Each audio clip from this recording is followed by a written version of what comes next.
Hello, and welcome to the Physical Therapy Owners Club podcast. I'm Nathan Shields. Got my partner in crime, Adam Robin, with me today. Good to see you again in a new year. Good to see you, man. Hey, Happy Valentine's Day.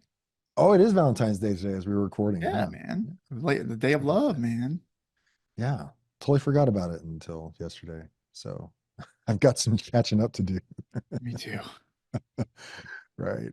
Gotcha. But after being married 27 years, it's kind of like, hey, happy Valentine's Day, kiss, kiss. And my wife even said, hey, I'm going to go get my chocolates for you. She'll pick them out. Kind of, we're at that stage now. So my wife she's a good gifter. Oh, that's her Sh- love language, probably, huh? That's her love language, man. She listens to what I say. Uh-huh. Like I ask without me realizing that I'm asking, Hmm. you know?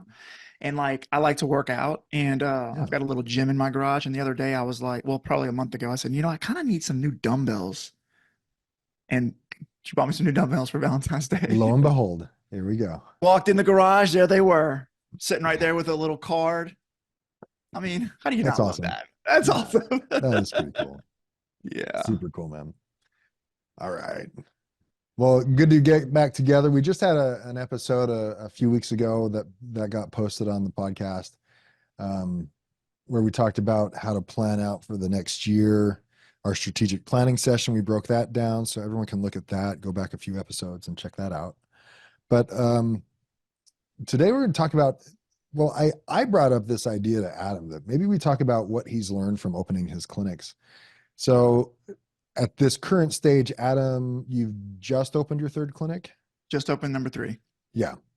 So you've gotten to this point and there are lessons learned at each stage, and there Mhm. are vital things to know at each stage that maybe you knew before or now you know.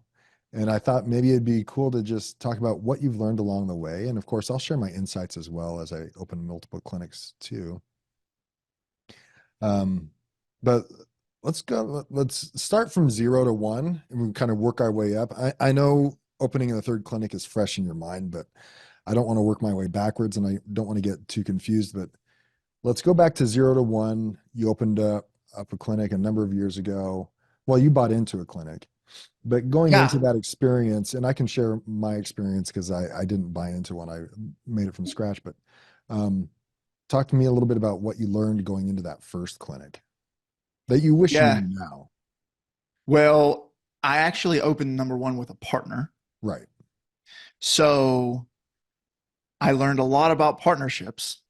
I probably learned the same lesson that everybody who's ever had a partner has learned, a bad partner has learned. Mhm. Um, I learned that not all partnerships are created equal, and there's a right way and a wrong way to do that. Mhm. It's a lot more of an intense relationship than you might think. So, Well, talk about that a little bit before what you learned about the clinic itself. But some people are looking into open up clinics with partners, or they have partners now. Plenty of them have gone sideways. I've been fortunate enough to have partners that were great relationships, and I consider Will Humphreys one of my best friends and business partners. What did you learn about partnerships that you wish you had known at the time? well, I think it was less about partnerships and just more about people Okay. learning how to work. I mean, I was out of school 2 years when I opened my clinic. Hmm. I was a little whippersnapper. You know what I mean? Like I didn't know what I was doing. Had a lot of grit and determination, and I was going to get it done. Hmm. But like you can't force your way through to success. Like it's a dance, it's an art, and you have to be patient, and you have to listen, and you have to do a lot of those things. So the main thing that I learned about my first partnership was that there getting alignment with with that person on day one is like super super key. Hmm. Specifically about like what's the company going to look like? What is your role going to be in the company? What are your expectations? What are my expectations? Hmm. What does a win look like? And what's the exit plan? Hmm. Right? Like, what's the exit plan? Like, what's the buyout going to look like when there is a buyout? How Hmm. are we going to value the company? Right? Just getting out ahead of those types of things. Yeah. talking about their sharing each other's visions for what they want to see. What Mm-hmm. does that Mm-hmm. look like? When I like getting pretty granular. You know, we set up a partnership, and I want to get as specific as you can reasonably with, like you said, roles. Like you and I, we've talked about it. We did our own impact filters. You know that Dan Sullivan's impact filter that we got Mm-hmm. online to say this is our vid. This is what needs to be true for me to be happy or successful with this venture, and share that with each other and talk about it. What does that vision look like? What am I doing that brings fulfillment? What are you doing that brings fulfillment? And then talking about roles and responsibilities, like you said, who's going to be in charge of what? Because if you're both in charge of everything, then it really gets muddy really quick. And I thought you were going to do that, and you thought I was going to do that. It's a bunch of expectations that are unmet by both parties, and everybody's And got, it's just a mess, you know? leads to So, disappointment and right, frustration, right, right? right, right, So right. getting really clear about who's responsible for what and when and where, and talking deadlines, and there's a big part of it on the financial side, like yeah, distributions, like if you're going into it and sharing equally on the financial aspect of it, you know, sure, 50-50 financially, that's fine. But there needs to be other contingencies. Like what if you come at a deadlock, and who's going to break that tie? Mm-hmm. So deciding on someone that you both agree with that would break a meaningful tie that you have regarding the future of the business. Um, and agreeing to that, getting it in writing, putting your signatures to it. And if we're going to do some technical work that's expected out of us, that we get appropriately compensated for that. Like, I'm not a big believer in sweat equity. Like, it happens. Yeah, we're putting some work into it for something greater down the line, but I don't want someone coming back to on the back end saying, "Hey, remember all that work that I did for the past 2 years? It's time to pay up." Like, no, no, no, no, no. Let's talk about that at the front end.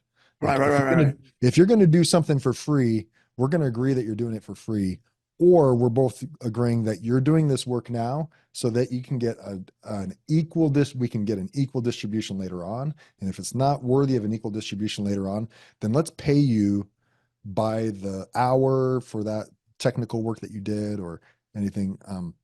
Let's just get that in writing, get that figured out, because I don't want someone coming back at me saying, "Oh, you owe me because I did this and I put in more time than you," and watching each other's time clocking in, clocking out. Um, yeah, that you can get really, there can be a lot of issues and frustration with all of that, and that's where a lot of partnerships start falling apart.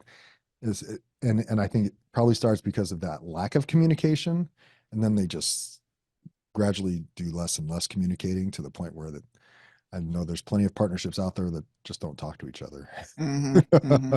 but they're still partners, right? Yeah. I mean, bottom line is like, I just didn't have any experience doing anything. I Yeah. mean, so like, I had nothing, uh, I had so much to learn Mhm. about just working. You know what I mean? So like, I learned, but I'm super grateful for the experience. Oh Super yeah, grateful. Yeah, sure. because it was a challenge that I learned from. And you know what? Me and my old partner are still friends, and we still communicate with each other. And I think we both agree that it was a great learning experience. Yeah, and then some of the other things, partnership or not, you know, all the legality stuff that I had no clue existed. Okay, establishing the LLCs and getting the articles of organization in place, and uh, you know, using someone, a trusted lawyer, spending the money on a lawyer, spending the money on an accountant to get your uh, financials set up appropriately from the get-go, and building out a budget and pro forma. I would go back now and tell myself to do some of that stuff. Um, 100%. Leverage whoever you can to teach you how to open up a business and make sure you set it up right, um, and all that kind of stuff. And how getting a trusted commercial real estate broker who can help you understand leases and what you're responsible for and really talk you through it as if you were a fifth grader. Just say, teach me the vocabulary, the verbiage, the you name it, so I can really understand this lease that I'm signing my life to with a personal guarantee that I didn't know existed until after the fact. Um, so all that stuff is, those are all things that you need to take the time and spend the money on to invest in a business. Yeah. Yeah. 100%. it's a scary venture going to number one. There's a ton to learn. And I think that, you know, I can probably group all of all of that together to say like the biggest lesson that I learned with number one is you're not going to be able to control everything. Hmm. Like you're going to have to let go of things like collections. You might not get paid for every visit.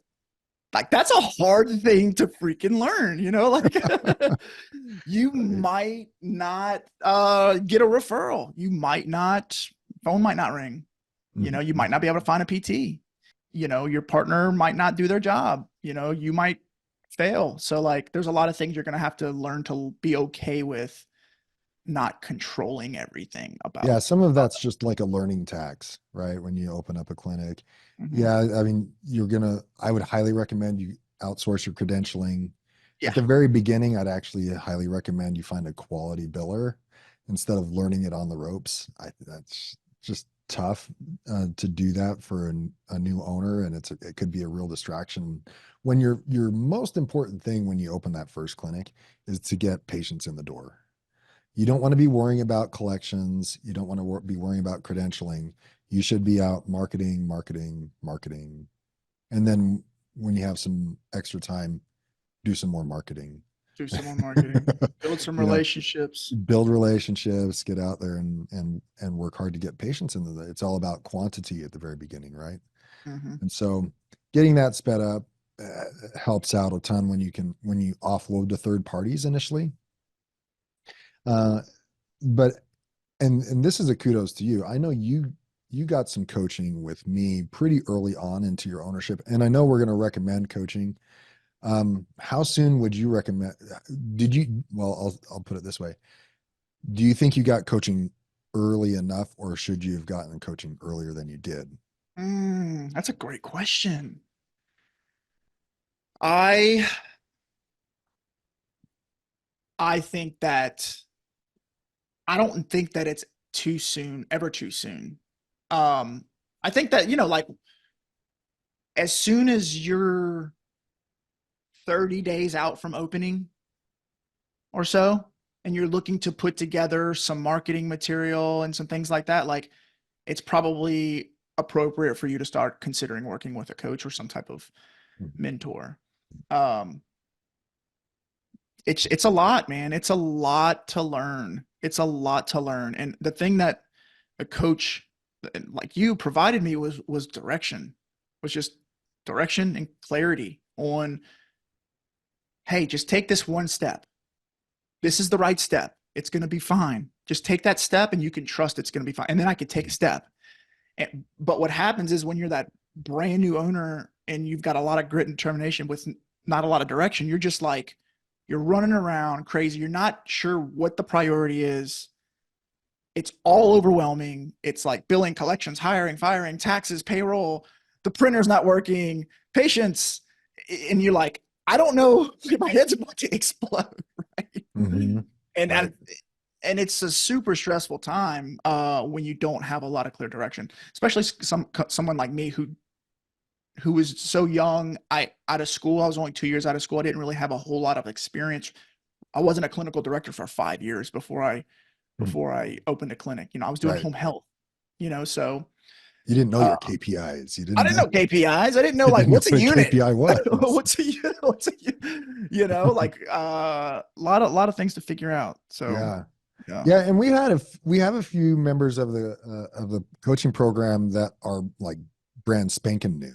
Oh yeah. And I'm actually a little bit jealous of those guys. I mean, they're not going to have to learn the crap that we had to learn because when you're in the painting, you can't see the painting, right?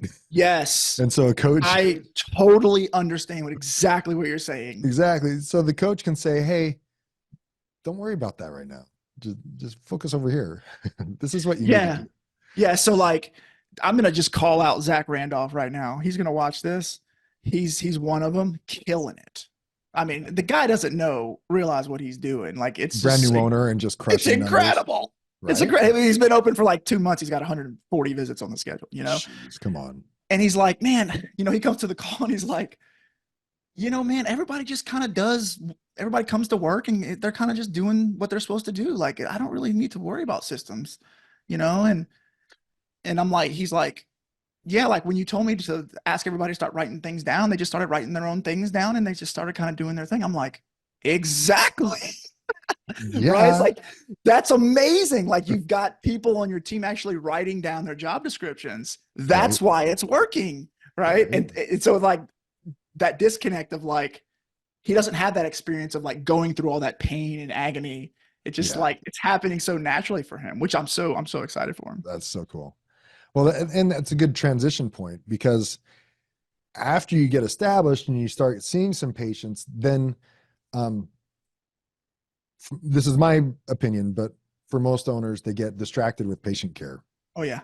So they fill up their schedules, they get full time, and they stop thinking about the business and they start thinking more about the patients. And I don't blame them. I mean, that's what they opened the clinic for, and that's what they studied for decades, from elementary school all the way through to getting your PT license, was to be a full-time physical therapist, treating patients the way you wanted to treat them. Hmm. But once you become an owner, that goal becomes a distraction. And the mindset, if it hasn't shifted before becoming full-time patient care, it's a hard transition to make after you've gotten full-time patient care as an owner. And so there are things that you need to save time during your week to work on in regards to the business. Otherwise, your business suffers Yeah. and or becomes very stagnant, doesn't grow. You're not able to provide the vision. You're not able. You don't have the time to develop the culture that you want to see in your team. You could be hiring people left and right, but the culture is just going the way of the wind. Um, Whoever's the biggest mouth in the or biggest presence in the clinic kind of just becomes the culture of the clinic. If you're not intentional about it and you're distracted with patient care, right? Yeah. So setting that's one thing that I didn't understand until 10 years in to ownership, that I needed to set aside that time to work on my business. Hmm. Yeah. I love like watching you talk about it because it brings me back to that experience. And not all owners, but you know, a good a good majority of owners kind of figure out how to hustle up some new patients, Right. right? Yeah. For the most part, most people Yeah. can figure out how to hustle up some new patients to at least fill their schedule, Right. you know. But there's so much fear around how many new patients do I need to get in this building to keep to Mm. keep the bank account going, right? Mhm. So they're constantly obsessed with the new patients and the referrals coming in for like a year, for 2 years, 3 years, 10 years. Total visits. Yeah, visits and new patients, visits and new patients, visits and new patients. And Cancel rate. Oh crap. right. So then that's all they know. They know Mhm. more new patients equals good, less new patients equals really, really bad, you know? And so asking them to say, like, hey, let's not worry about that right now. And let's actually make that priority number 2 or 3. Ooh, It's a hard thing. yeah. It's a hard thing. It's like, this is all I know. This is the only way I know how to make this work is Right. to worry about new patients And see more patients. and to see more patients, right? So Right. it's like, get them in now, get them in right now. Yep, cancel my appointment. I'll be there. Cancel my lunch. Put them on my lunch break, right? Like, Right. I'll get them in right now. And like, Yeah. that's a hard thing to break. That's a real hard thing to break. Well, especially if you have visions, aspirations for growth. If you're just a one-man PT clinic and that's what you want to do, and you want to treat one-on-one for an hour, and especially if you're like cash pay, out of network, whatever, and that's your dream, great. But I don't think we're talking to those people. We're talking to people who want to do more than themselves, right? Want to become Mhm. more than themselves.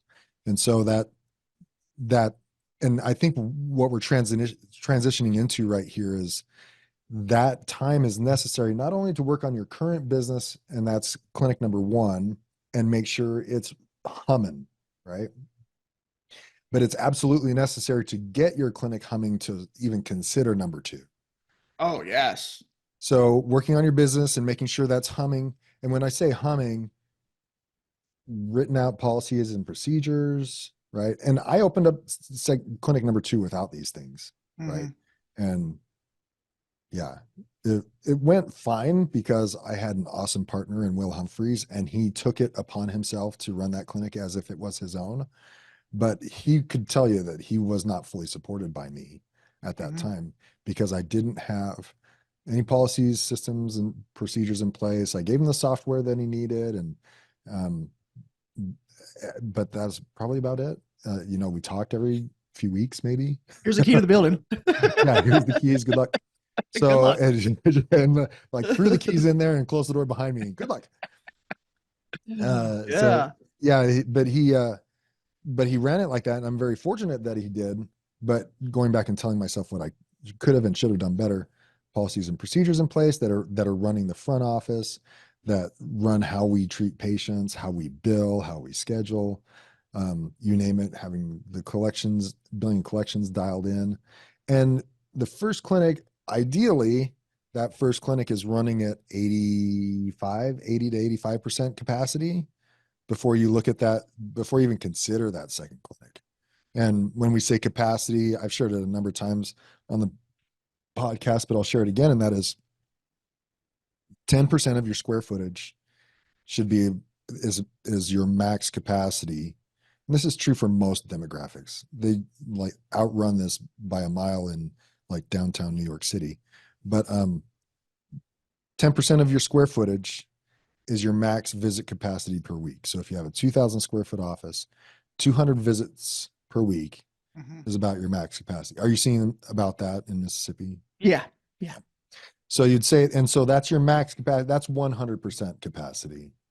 And then so you want to be running with those numbers, you'd want to be like 160, 170 on the regular before you even consider a second clinic. Hmm. Because then you know that it's running, it's financially stable, it's healthy, and it's running. Um, because the last thing you want to do is open a second clinic and then get distracted by that second clinic, such that the clinic number 1 starts to peter and falter and Hmm. becomes financially strapped. Now you've got 2 struggling clinics, one that's brand new and one that's just older but struggling. And you don't want to be in that situation. Yeah. I always say, not always say, but the way that I've described it in the past was when you open a second clinic, all your problems double plus commute. Yeah. All your life's challenges double plus commute. So it's like it's a huge undertaking. Um, it really is. Like my experience was I believe in coaching and I've always surrounded myself with really smart people, people who are smarter than me.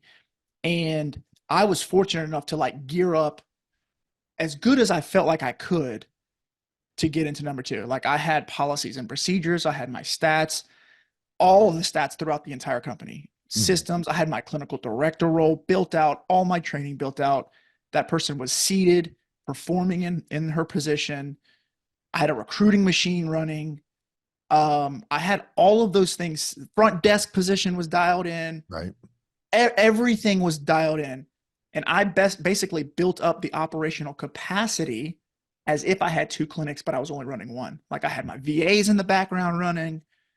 So once I had all that support and safety, then I decided to jump into number 2. And it was still hard. it was it was still hard. But So what did you not foresee in clinic number 2 that came? well, so I think everybody's journey is a little different. Mhm. Um, but listen, our first clinic is amazing. I mean, we're Mhm. seeing 450, 500 visits a week there. I mean, it's Mhm. like we're rocking. Mhm. So like the confidence is supreme at Right. that clinic. Right. So I'm going into this new clinic thinking like, I'm just about to go in there and dominate. We're just going to do another 500 visits a Just gonna week. do another 500. So like within 3 months, I should be making 150 more $1,000 a year. Like, like, Yeah. like Right. I had all of these like expectations. And then what happened was that didn't happen. Mm. It was like, wait a minute. Then I had like turnover at the front office. Then I had turnover in a couple therapists. So like, and then I found myself kind of pinging back and forth a little bit, kind of Right. not quite sitting on the high horse like I had thought I was going to, you know? Mhm. Um, so that was the big lesson that I learned. It takes more than you think. Always. It always takes more than you think. And you're talking about the operations, but the construction alone, the, Construction, the all of it, the TI, the build build out, out, the you got to be money. able to at the drop of a hat, you got to be over at that office space because some subcontractor is waiting for you to make a decision on blank, right? And Mhm. you've got to be there and figure it out ASAP. Otherwise, they're just going to be standing around waiting for you or take off and not be back for a week, right? And then it's going to, like you said, it's going to drain your bank account because it's cash flow heavy, right? It needs cash for that TI. Yeah, you could leverage line of credit, get a construction loan, you name it, that kind of stuff. But it's going to take some cash, It's going to and you take some better have some cash. reserves in place before you Better open have some that second reserves. clinic, right? Hmm. Plenty of it. So, yeah, so there's plenty of that maybe doesn't get appreciated prior to going into that second clinic. Yeah, no, for sure. It definitely doesn't get appreciated. They're just like, oh yeah, I'm gonna pop up another clinic. Mhm. All your problems are gonna double plus commute. Yeah, it's a lot more than you think. The other thing that I would also like to bring up is that your team is going to be stretched a lot more than you think. Mhm. Your administrative team, even your clinical director that you think's got it all under control, when you're not there nearly as Mhm. much, things are a little bit more stretched for that person. The marketing person's a little bit more divided, right? So Mhm. everybody, my administration person is trying to train the new front desk person kind of virtually. So everybody's stretched and dealing with new challenges. So Right. like the tension and the big transition amongst the team is a lot harder. So Well, all of would the you things. your second clinic now is a success, right? Yeah, man. You might Took not about a be at year. 500 visits, Nah. Nah. but it's successful. What would you have done differently, or what would you tell your previous self? I don't know if there's a whole lot that you could do well. Would is there a way you could have trained your team to be prepared for the Yeah, I mean, I eventuality? don't. Is there anything like that that you could say, well, I should have been aware of blank, or could have made your team aware of that stretching that they were going to do? Yes, I would say I feel like on paper we did all the right things, Sure. you know, because I was coached up on it. Hmm. And I think the only thing that we really were missing is just the experience. Like you got to learn the lessons. You got to You take just your have to go hits. through it. You got to take your hits, and now obviously looking back and debriefing that experience, it's like, yeah, but now I have that experience of like, hey team, remember when we opened up clinic number 2? Remember that? Remember how that felt? Yeah, that's called hard. We're about to do it again. So like, what are 3 things that we can do this time? Right. So like, Ooh, I love right, that. like you know what I mean? Like what are three Leverage your things that team. yeah. So like what are 3 things we can do this time to get out ahead? Like let's write down the big issues that we had and Mhm. let's solve those. Right. Mhm. So I can only do that now because I went through that Because you did hard it. stuff. Right. Right. So you can say, hey, what went well? What didn't go well? What do Debrief we need it. to have in place before we open this next one? That's right. That's right. Do you think that conversation would have worked with your first one going into the second one? Or do you think having not had the experience, they wouldn't have been able to really figure that out? No, I definitely think we could have figured it out. I mean, Yeah. There's some things they're just not going to know because they hadn't been through it. including me, Right. including me, right? Like I had to, once you start building that middle management piece, Uh-huh. clinical director, director of administration, Yeah. you get separated at Hmm. a higher level from the culture, Right. right? So there's a lot of mindset challenges that you have to develop as an owner at that level because I don't think you're ever gonna completely um, get rid of the challenge of wanting to jump in and fix things, Hmm. right? Hmm. Right. So learning how to sit a little bit higher in the organization is its own challenge as the owner. Well, and I think this goes back to you having not had that experience before in going from one clinic to two clinics is another reason why you get an experienced mentor, coach, consultant, 100%. If you're about right? to open up another clinic, like, just get a coach. And you Just get a haven't done it coach. before, Huh? like learn from Right. someone else, If right? you're going through a big transition, like get you a coach, man. Like you're going to bring on a new thing. You're jumping into this new valley of unknown territory. Just get the coach. It just, you will save yourself so much time and energy, And you money. know, You can and either money and money. you can either pay for a coach or you can spend probably 10 times the money in stupid tax And lose your because health. and the extra hours that you have to put into it um to just learn it from a coach, right? Just save the time and money, right? Yeah, man, for Oh, sure. Sarah has the question in Facebook. Top three pitfalls of opening multiple locations. Well, you Good bring it up question, to me Sarah. all the time. You hate opening up new locations because all of a sudden you have no money. Oh, Like okay. That's a big one. it's cash flow heavy, right? Yeah. Everybody that's got, listen, all you crazy PT owners, freaking psychopaths. It's going to cost some money. And you're going to have to get comfortable with having you think your margins are thin now? Mm. You're going to have to get very comfortable with, like, we're talking like single digit margins for a while. You know, it's going to be tight. You're going to be looking at your wife or your husband and saying, hey, we might not be able to go out to eat for a little while, kind of Yeah. thing. So, like, save the cash, save the cash, like, have way more cash than you need, but also expect to spend it and prepare yourself mentally Mhm. To and know that it needs to be spent. emotionally, like, develop the coping mechanisms, if you will, to, like, go through that, because it's gonna put some financial strain on you, and not just you and your business, but your family as well. The it's gonna well, looking back over the years, it used to be, and I've been out of the business for a few years, I admit, used to be 60 to 70,000 bucks could get you an open clinic, right? If you're that doesn't include TIs and stuff that you're going to do to change the layout of the office space. Would you still say it's in that range for, say, a 2,400 square foot space, 2,000, 2,500 square foot space, or is it closer to 70 to $100,000 now? I would say it's a lot more than that. Well, It's this is not including construction. Yeah, well, you also have to factor in the months of negative cash flow that you're going to have. That's true, right? You know, like, you're going to have, like, your first month, it's going to be negative 15 grand Easy, gone. at least. Yeah. And then month two is going to be negative 14. So Yeah. now you're at 30 grand. You know what I mean? And hopefully the money I'm starts coming in month month number six, three, three or four, four, 3 to 6, right? So, hopefully, like, if the I think credentialing's going well. all in, and now obviously this is going to factor on location, but, like, all in, hiring a staff, getting your clinic built out nice, 200 grand. It's going to cost you Okay. 200 grand. So That's you're including construction costs in that. including construction costs. Yeah. Yeah, You're going to I spend got you. 200 grand. Yeah, I get it. Yeah, if you've got a proven business track record, you could probably get that in a line of credit.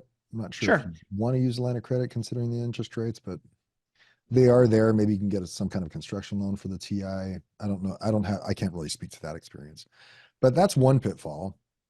What's a second pitfall of opening multiple locations? Second pitfall is going to be the next thing that's going to be the biggest challenge is your ability to maintain the culture across both locations. I was thinking the exact same thing.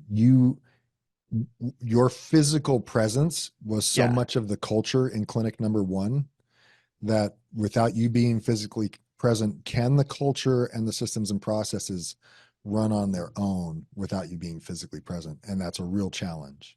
Right. And so that's why it's so important to have value aligned employees, especially in the leadership levels, Leadership. Yeah. who agree with you on how things get done.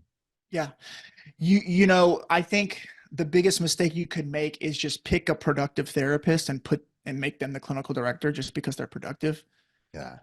or throw them in a new clinic because they're productive, right? Right. It would be kind of like going back to the partnership piece. Like, it would be like, oh yeah, you're really smart. Let's be a partner, and Mhm. which is a piece of it, but there's this whole other like emotional and value alignment piece Mhm. that is probably more important, to be honest Yeah. with you. Yeah, You know, exactly. so like Saves a lot of you're headaches if you can just be aligned. you're gonna have pivots in your culture, and it's gonna affect your team. There are chances that you may even experience a little turnover that you weren't anticipating, or Mhm. maybe that hire that you were like, oh yeah, this is going to be the person that gets me there, didn't quite work out, Mhm. in the middle of construction, right? So Mhm. like culture. I think that we're kind of going into number three now. Right. Um, I think the most important thing at this point for me is that leadership team. Like, what does it mean to be a director? What are what are our values? You know what I mean? Not just words on the wall, but like what are they? And like I need to know that you know it, when to raise your hand, when to take action, when to not take action, how to Mhm. behave in the clinic, how to represent this company well, how Mhm. to provide that experience. And I need to get to a place to where I can lean on that very, very heavily and not be worried about it.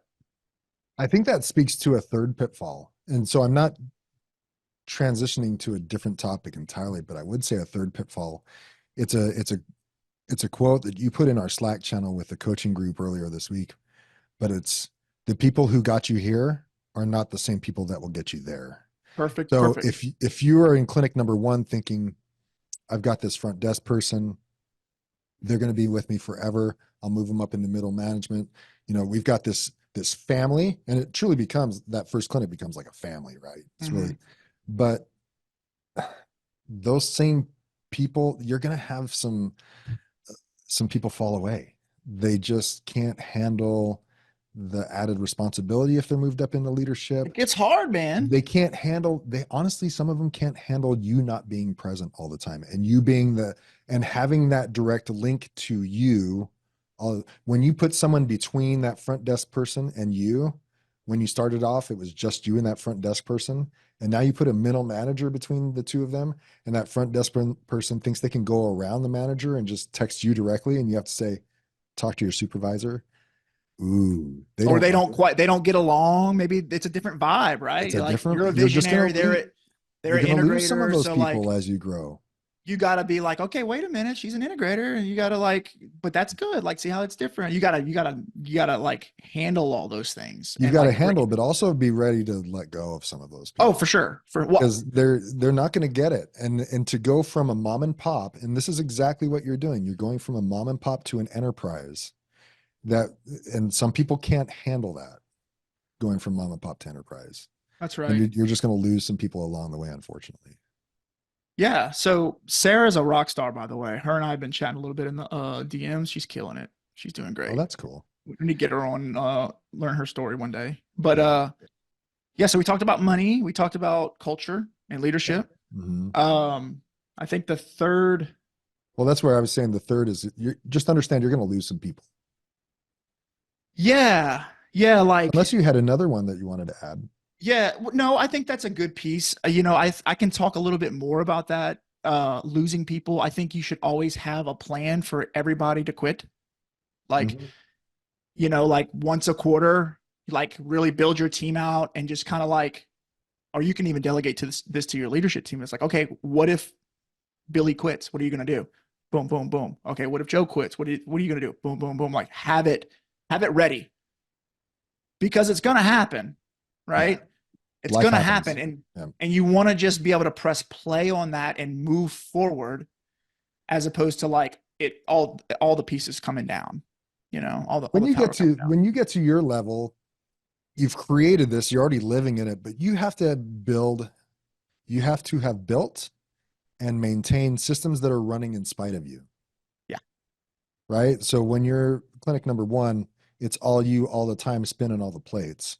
But to get to a third clinic, you can't spin all the plates anymore. And you need to know that you have someone else that is manning the recruiting program. You have someone else that is manning the marketing program. You have someone else that's manning the HR issues, right? Um, and someone else that's manning the productivity piece. Like you can't do all those things anymore. Your job is to make sure people are in place, trained, know what's expected out of them, and what their roles and responsibilities are to make sure all those plates are spinning. Yeah, And then you're in constant communication with them. constant. I tell my team all the time now, don't ask me what to do. Tell me what you did. Like building that culture of like, I don't want to answer any questions. You know what I You mean? can't be Like, the answer man all the I time. cannot answer all the questions. Mhm. So it's like, hey, Sarah asked for a raise the other day, and I just wanted to, what do you want to do? And I'm like, hey, listen, does she deserve the raise? Yeah. Okay. Then tell me that you want to give her a raise. Don't like you tell me why she should get a raise. You know what I mean? And like Yeah. developing that routine, that rhythm of having things reported up as opposed to like you reporting down is something that just takes practice. We knew there was a weakness in our systems when we had questions like that. So we would start getting those from our clinic directors to the point, and just for example's sake, we decided, you know what? Clinic directors have the responsibility to decide whether or not someone gets a raise or not Mm-hmm. based on the parameters we give them. So here's a pay range for what you'd call a staff team physical therapist. And based on years of experience, they are the There's a scale. normal. There's a scale, right? And Right. it's backed by research that you did with the Bureau of Statistics or Indeed, you name it, what surrounding salaries are for front desk, for PT, for PTA, for tech, for you name it, for clinic director. And so here are the pay. You can give them any pay you want in these pay ranges as long as you can justify it. And you you just report that to us and we will give you a thumbs up or thumbs down. Thumbs up or thumbs down. That's all I want to do. Don't Thumbs up make or me thumbs go down. through the gyrations. We went through the gyrations once and we might review them next year, Mm-hmm. but we did all that so that you had the autonomy to figure that out yourself. Yeah. Right? So Yeah. don't come to me with a question or a problem without first having done the homework or look to see if there was a system or a process in place already for that, and then make your own decisions. And even then, if it's not in the systems or policies and procedures, then come at us with a couple of solutions and don't just Right. ask us to don't give us more homework, please. Mm-hmm. Mm-hmm. My job is not to do No, your right. Yeah. So like I think right now, what we're doing is we're getting into clinic number 3 at this point. Like clinic number 2 is like you've got that leader in number 1 and you're developing that leader in number 2. You're still a little bit of an answer man in some capacities. yeah. Once you get to 3, like now, I'm starting to experience what it's like to be with 3 different clinics. Mhm. I can really feel myself like I do like 2 things in the company now. You know what I mean? Like I Mhm. I lead out on one meeting, I do recruiting. That's really it. Yeah. And I don't have the bandwidth to hire everybody, fire everybody, market. I don't have like, do you guys want to do a lunch with Dr. Smith? I can't make all those decisions. You know what I mean? Like, You so you have like a budget, figure it out. figure it out. Just tell me what you want to do and And why. make And sure the like, numbers are going in the I'll right be like, direction. cool, like, Right. and that's a hard thing to let go of as an owner because there's layers of like as your company starts to grow, you start to realize that what I focus on becomes the priority. And the most important thing to manage is my ability to focus on what's important. Mhm. Right. So like as you get to number 3, it's like you got to get more narrow and like because you have to shed more so that you Right. can focus on the 1 to 2 things that are most important. Well, and the one or two things that you are expert at. Yeah, that you're the And best at. hopefully they bring you a lot of energy, right? Yeah. Hopefully those are the things you want to do. Like that's the beauty of having your own company is you event when you're really at your place of fulfillment and freedom is you are doing the things that you truly want to do and that bring you energy. And everything else is delegated off to other people so that you can live in your sphere of influence or sphere of Right. expertise, right? And that's where you truly want to go.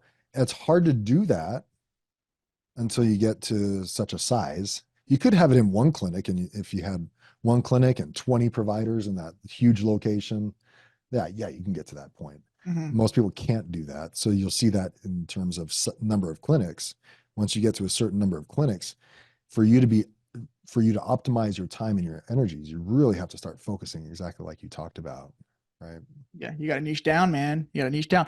And then comma, you got like you get further into the future, you know? Like in clinic one, it's just like day by day. Clinic two, it's like quarter by quarter, year by year. Clinic three, it's like 2 years by 2 years. Like you're getting Your further vision's getting a little out. bit bigger. Right. So it takes energy to see that far ahead. Yeah. You can't have blinders on. You can't be distracted. Like you got to see the stuff coming down the pipe way before everybody else does. Yeah, you got to be at the front of that ship. I got to be thinking like I'm recruiting for my I got to recruit now for my fifth director who I'm opening my fifth clinic with, Yeah. right? And So it's I'm going to going to start take at looking I'm least going a to few start looking at years. properties down there for 2026. You know what I Right. mean? Like you got to Yeah. get way out. Yeah, exactly. You can't be worried about the little things. It was really interesting when we got to a point we had 5 clinics where there were people that were getting hired and I'd never met them until they were like 3 to 4 months in. It's like, oh, hey, nice to meet you. I'm the owner, by the way, but it's glad to Yeah, I've done that. glad to have you on the team. Or hey, what happened to so and so? Oh yeah, we had to let them go. Oh, that's too bad. I liked them. And to learn about that kind of stuff after the fact is that it's an interesting place to be in, but things are going well if people are following your processes and procedures and your statistics are going the right direction. That's exactly what you want to see. Hmm. Yeah, I haven't quite gotten to I have gotten to where therapists are being hired without my direct involvement. I haven't gotten quite to the firing part yet. I'm still doing all the Ah. firing. Oh, okay. I got you. Yeah. So that's one of the things I got to let go of this year. Yeah, you got to train someone who likes to fire I people. feel bad for him because it's such a hard thing to do. Like I Oh, sure. still hate it, Oh you yeah, know? I know. It's such a hard. Well, It's such a hard thing to do. yeah, it's so much easier for me, and I know this isn't the topic for discussion today, but just to say it, it's hard. It's so much easier for me to let go of someone when the objective numbers say it's time. Yeah. Here's, these are our expectations, and hopefully on the front end, you've set up productivity standards, even in the interview process. Like, hey, are you cool with seeing so many visits per week and billing so many units? And they agree to that, but then they can't follow through with it on the back end, or things slip, or maybe they go against your values, or a values based firing makes it so much easier. Hmm. Hey, we talked about this. You're falling through on our values, so we have to let you go. Um, I those find that the things are decision is easy. easy. The decision is easy, Oh yeah, the conversation but sucks. the conversation is like kind Uh, of tough. yeah, Yeah. exactly. Yeah. Exactly. Yeah. So as you're looking then out at number 4, what are you recognizing? What do you think needs to be in place for a 4th clinic to open up? So we're going to rebuild our systems this year. Oh, Rebuild everything, start from the ground, build it all the way back just up, reassess everything.